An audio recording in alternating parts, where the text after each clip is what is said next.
Breaking news చూస్తున్నారు. గండికోటలో జరిగిన minor బాలిక హత్య కేసు పోలీసులకు పెద్ద సవాల్గా మారింది.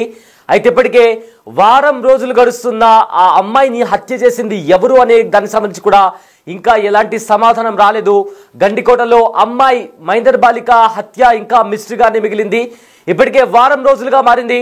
పోలీసులు రకరకాల ఎవిడెన్సెస్ సేకరిస్తూనే ఉన్నారు. టెక్నికల్ ఎవిడెన్స్ కావచ్చు, అదే రకంగా అక్కడ అదే విధంగా అక్కడికి వెళ్ళి ఏకంగా ఎన్నో గంటలు శ్రమించి పోలీసులు ఆ ప్రాంతాన్ని అంతా కూడా జల్లడ పట్టారు. కానీ ఇంతవరకు కూడా అన్ని ఎవిడెన్సెస్ దొరికినా కూడా ఎగ్జాక్ట్గా ఎవరు అమ్మాయిని చంపారు అని దానికి సంబంధించి ఇంకా ఎలాంటి సమాధానం అయితే పోలీసుల నుంచి రాలేదు. అయితే మొదట అమ్మాయి ప్రియుడు లోకేష్ పైన అనుమానం వచ్చింది. అయితే అమ్మాయిని హత్య చేసి అదేవిధంగా అత్యాచారం చేసి ఉంటారు అని అనుమానం వచ్చింది. కానీ పోలీసుల ఇన్వెస్టిగేషన్లో లోకేష్కు ఆ హత్యకు ఎలాంటి సంబంధం లేదు, అదేవిధంగా అమ్మాయి పైన ఎలాంటి అత్యాచారం కూడా జరగలేదంటూ కూడా పోలీసులు చెప్పడం జరిగింది. ఆ తర్వాత కుటుంబ సభ్యులపైన అనుమానం వచ్చింది. ఇది పరువు హత్య అన్నట్లుగా కూడా కొన్ని అనుమానాలు వచ్చాయి. ఇది నేపథ్యంలో అమ్మాయికి సంబంధించిన బంధువులను, అన్నదమ్ములను కూడా పిలిపించి విచారించారు పోలీసులు. ప్రజెంట్ అక్కడ బిగ్ టీవీ స్క్రీన్ పైన ఆ అమ్మాయి బ్యాగ్ తగిలించుకొని ఏదైతే టెంపుల్ ఉందో ఆ టెంపుల్ నుంచి ఆ టెంపుల్ బ్యాక్ సైడ్ వెళ్తున్న దృశ్యాలు మనం చూస్తాం. అంటే చివరిసారిగా అమ్మాయి బ్యాగ్ తగిలించుకొని ఆ టెంపుల్ వైపు వెళ్తున్న ఫోటో ప్రజెంట్ మనము బిగ్ టీవీ స్క్రీన్ పైన చూస్తాము. అలా కొద్దిసేపు ఆ అమ్మాయి ఆ బ్యాగ్ తగిలించుకొని ఆ టెంపుల్లో కాసేపు తిరిగింది. ఆ తర్వాత శవమై ఆ టెంపుల్ వెనుకల కనిపించింది ఆ అమ్మాయి. సో దీంతో ఒక్కసారిగా రెండు తెలుగు రాష్ట్రాల్లో కాస్త షాక్కు గురి చేసే అంశం ఇది. అయితే ఇప్పటికే ఆ అమ్మాయి తాలూకా బంధువులే అమ్మాయిని చంపేసి ఉంటారు అని కూడా చాలా పెద్ద మొత్తంలో చర్చ నడుస్తుంది. కానీ అమ్మాయి తల్లిదండ్రులు మాత్రం మాకు సంబంధం లేదు, మా బిడ్డను చంపుకోవాల్సినంత దౌర్భాగ్య స్థితిలో మేము లేము అంటూ కూడా తల్లిదండ్రులు చెప్తున్నారు. సో అయితే ఎవరు మరి ఒకవైపు ఏమో ప్రియుడికి హత్యతో ఎలాంటి సంబంధం లేదు అంటూ కూడా పోలీసులు చెప్తున్నారు, మరోవైపేమో తల్లిదండ్రులు మేము చంపలేదు అంటున్నారు. అయితే పోలీసులు వాళ్ళని పిలిపించి విచారిస్తున్నటువంటి పరిస్థితి కనిపిస్తోంది. కానీ దీనికి సంబంధించి అటు తల్లిదండ్రులు కాదు, ప్రియుడు కాదు, కానీ మూడో వ్యక్తి ఏమైనా అక్కడ వచ్చిన కొంతమంది పర్యాటకులు వాళ్ళు ఏమైనా ఆ అమ్మాయిని హత్య చేశారనే కోణంలో కూడా దర్యాప్తు చేస్తున్నారు. చాలా వరకు కూడా 60 మందికి పైగా అక్కడికి వచ్చిన వాళ్ళను కూడా ఇన్వెస్టిగేట్ చేశారు, విచారించారు అన్నట్టుగా తెలుస్తోంది. ఏకంగా అమ్మాయి అక్కడున్న టైంలో ఎవరెవరి సెల్ ఫోన్ టవర్కి సంబంధించిన సిగ్నల్ ఆ ఏరియాలో ఉంది అనే దానికి సంబంధించి కూడా ఇన్వెస్టిగేషన్ చేశారు. బట్ అయినా కూడా ఇంకా ఈ కేసుకి సంబంధించి ఇంకా మిస్టరీ విడట్లేదు. అయితే వారం రోజులుగా క్లూస్ టీమ్ అదేవిధంగా చాలా మంది ఉన్నతాధికారులు అక్కడ చేరుకొని ఆ ప్రదేశంలో అమ్మాయి ఉన్న ప్రదేశంలో కూడా తనిఖీలు చేశారు. అయితే హత్యకు ముందు కోటలోని ఒక గుడి ఆలయంలో ఒంటరిగా ఆ అమ్మాయి తిరిగింది. అంటే ఆలయం అంతా కూడా అమ్మాయి తిరిగింది.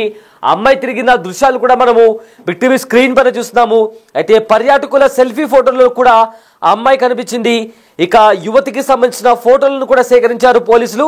ఈ నెల 14న గండికోటలో ఇంటర్ స్టూడెంట్ హత్య ఇప్పటికే కలకలం రేపుతోంది. అయితే మొదట ప్రియుడు లోకేష్ పైన అనుమానం వచ్చింది. ఆ తర్వాత కుటుంబ సభ్యుల పాత్ర ఉందా అని కూడా విచారణ చేశారు. అయితే ఇప్పటి వరకు ఆ చిక్కుముడి విప్పేందుకు కూడా పోలీసులు తంటాలు పడుతున్నారు.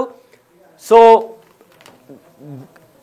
ఈ నెల 14న అంటే ఇవాళ 23వ తేదీ, అంటే ఆల్మోస్ట్ 10 రోజులు కావస్తుంది.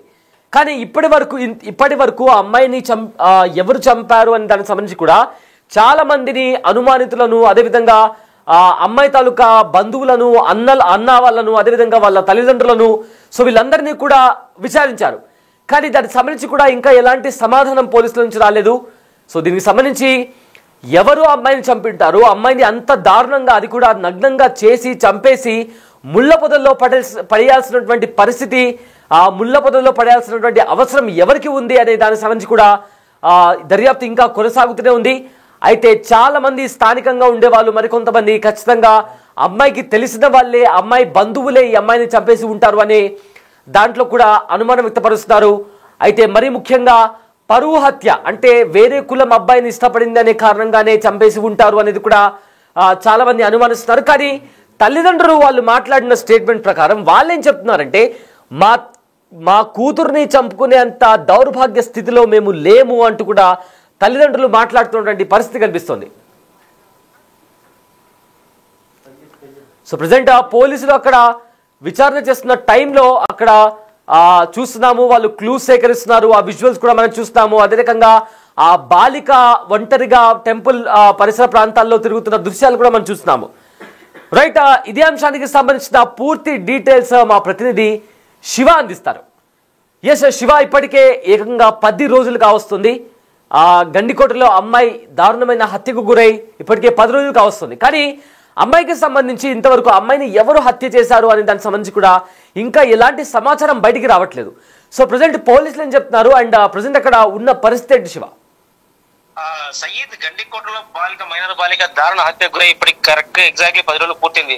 అయినప్పటికీ కూడా ఈ కేసుపై మాత్రం మిస్టరీ వేయడం లేదు. పోలీసులు విచారణ కొనసాగుతున్నప్పటికీ కూడా వీటిలో హంతకులు అనే అంశంపై చాలా సందేహంగా మిస్టరీగా మారింది. అయితే దీనికి సంబంధించి పోలీసులు ఒక్కో కోణంలో ఒక్కోసారి ఒక్కో విధంగా విచారిస్తున్నట్టు తెలుస్తోంది. దీనికి సంబంధించి దీంట్లో హత్యకు సంబంధించిన కోణాల్లో ప్రతి పాయింట్ క్షుణ్ణంగా పరిశీలిస్తున్నారు. వీటికి సంబంధించి ఎవరైతే లోకేష్ లేదని తేలిన తర్వాత మాత్రం అన్ని కోణాల్లో విచారణ చేపడుతున్నప్పటికీ కొంతవరకు కుటుంబ సభ్యులు తిరిగినప్పటికీ కూడా ఈ దశలో ఈ కోణంలో మాత్రం పోలీసులకు ఆధారాలు లభించాయా లేదనేది మాత్రం ఇప్పటివరకు తేలడం లేదు.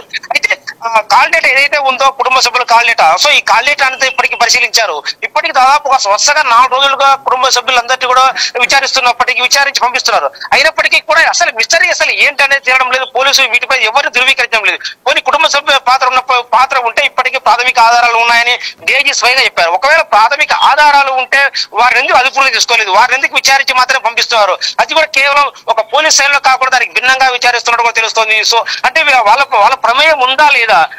వీటితో పాటు ఎవరైతే కొండయ్య అన్న ఉన్నాడో ఆయన ప్రధానంగా గత 2-3 రోజులుగా సురేంద్ర నుంచి కొండయ్య చుట్టూ తిరుగుతోంది.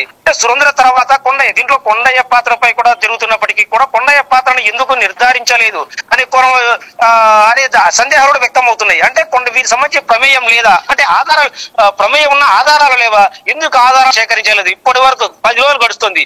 ఎందుకు ఈ టెక్నికల్ ఆధారాలు ఎందుకు లభించలేదు? మొబైల్ సిగ్నల్స్ అన్నారు, మొబైల్ సెల్ టవర్ డంప్స్ సేకరించామన్నారు, ఇట్లా ఆధారాలు లభించలేదా?